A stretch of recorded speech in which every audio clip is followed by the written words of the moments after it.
Hi students, welcome to first year commerce class. In our previous class, we have learnt about aids to trade. What are the various auxiliaries that facilitate the smooth conduction of trade, like transportation, communication, banking, insurance, warehousing, advertising, how they help in smooth conducting of business activities we have learnt. So this is the last topic of second chapter, distinction between industry, commerce and trade. Try to understand, this is very important. It is going to give you the overall idea of the business activities.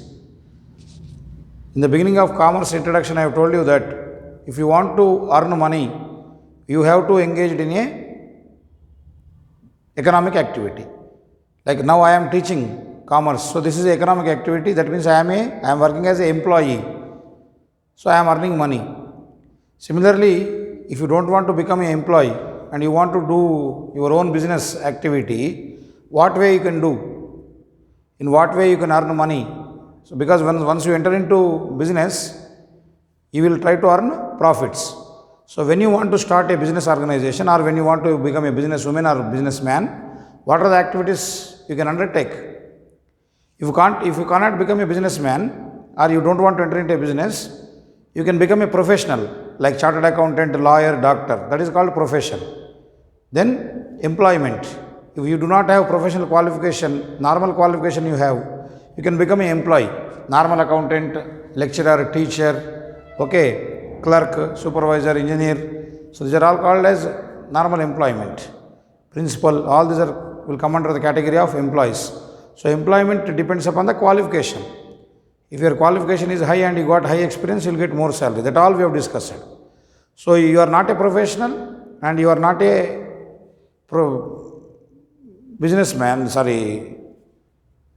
employee, then you want to do business activities. So you want to do some business. What business you can do? How many types of activities you can take? First one is, you can go for industry. What is the industry? The other day, just a few days back, I have explained what is industry and what are the various kinds of industry.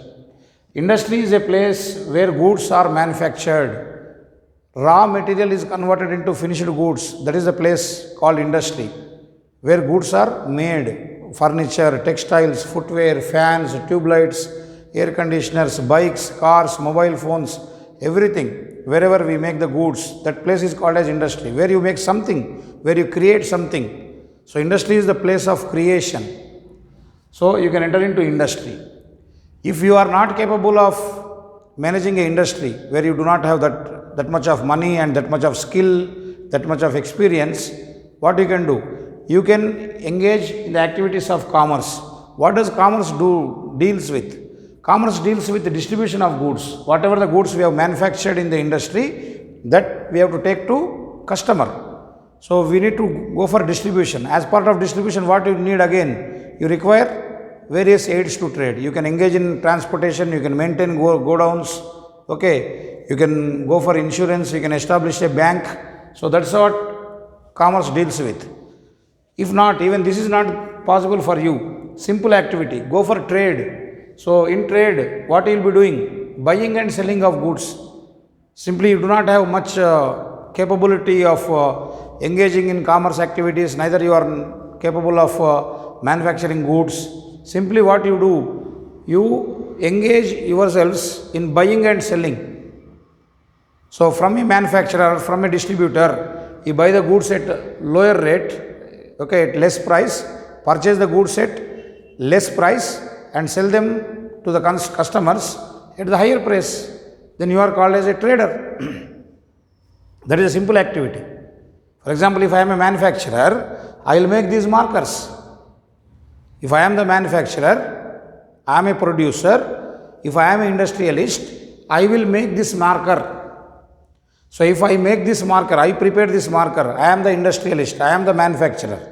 But if I do not have the skill of manufacturing this marker, what I can do, I can engage in taking this marker from Bangalore to Hyderabad, or I can have a godown where these markers can be stored, or I can have a bank which can provide financial assistance to this producer, which will facilitate exchange in the market. I can go for a bank, I can establish an insurance company, then I am in the field of commerce. If not, simply what I can do, I can establish a stationery shop or a trading concern where I will buy these markers from the distributor at lower rate, okay, then I will sell them to the required students and to the lecturers, to the colleges, to the schools at higher price, that then I will be earning my profit. So whatever you do, all these three will come into the category of business only. Industry, commerce, trade will become the part of business only. Whatever you wish, you can do it. Like you want to study intermediate, you can join after your 10th class. As you want to go to higher studies, you can take MPC, you can take BPC, you can take MEC, you can take CEC. It is your wish, according to your capacity, your future goal, okay, your financial strength. All this will decide what you are going to study. If you want to become an engineer, you will go for MPC. If you want to become a doctor, you will go for BPC. If you want to become a chartered accountant, you will go for MEC or CEC. If you want to become a civil servant like IAS, IPS, you will go for CEC or lawyer. So it is your option. So based on what you are choosing the course, according to your knowledge, according to your future goal, according to the financial support by your family, according to the family background. Okay, so based on that, you have chosen a course. Similarly, when you want to do some business activity, you can select any one of this activity, industry or commerce or trade. Now in this class, we are going to discuss about the differences between industry, commerce and trade. So here, first we are writing the basis of distinction. Basis of distinction.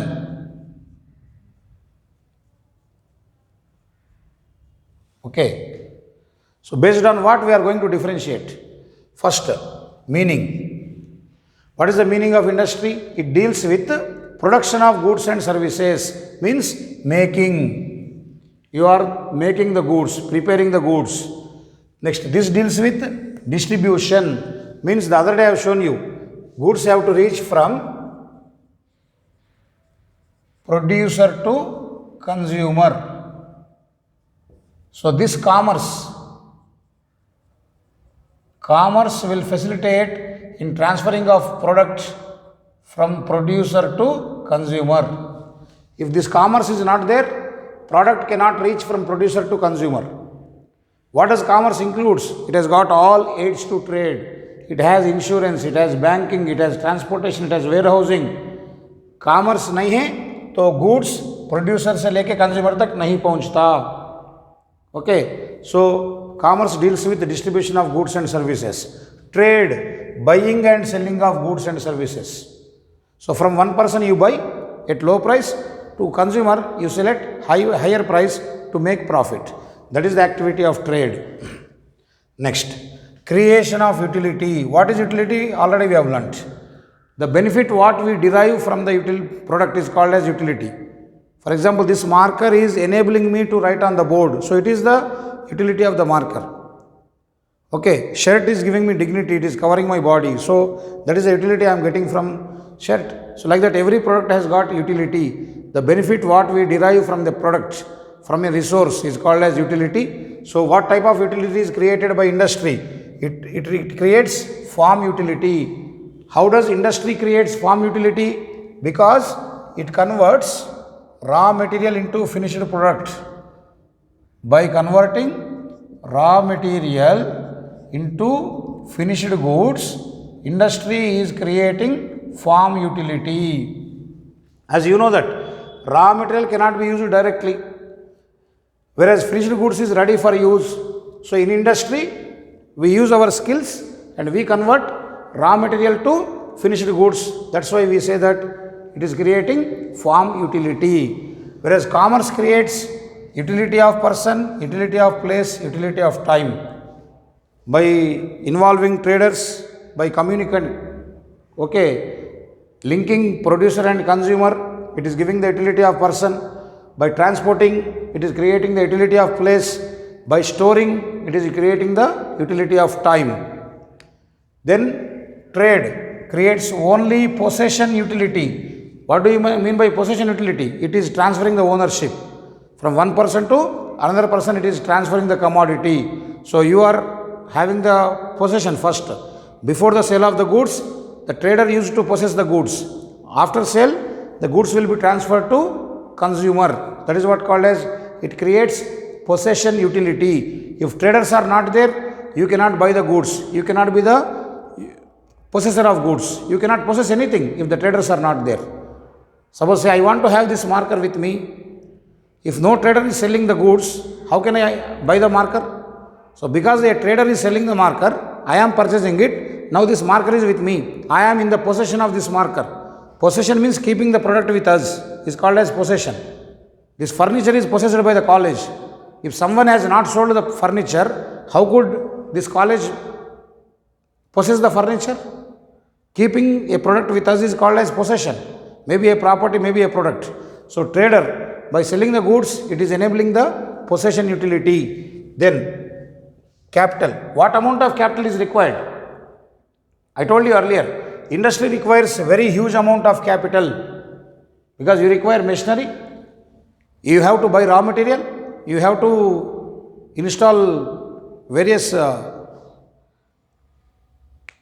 infrastructure like factory building, all these things you have to construct. Large area of land is required. So for that purpose, you require large amount of capital. For commerce, you don't require much capital because you are engaged in only distribution activities. So when compared to commerce, industry, commerce does not require that much capital. Similarly, trade also doesn't require heavy capital. Simply you have to buy and sell. So little bit establishment is enough. Take a small shop, take the goods on credit basis even, pay partial amount to the seller, then you sell the goods to consumer. Okay, after collecting from customer, you can pay it to the distributor. So the trade credit is available in the market. So by utilizing that with small amount of capital, you can start a trading concern. Next, risk. Already every class we are learning about risk. Risk is fear of loss. So risk is very high in industry because you remember, risk depends upon capital. The higher the capital you invest, higher the risk. So in industry, you are investing more money, so naturally risk is more. In commerce, you are investing less money, so your risk is less in commerce. Similarly, in trade also, your risk is very less. Then elements means what are the various types we have.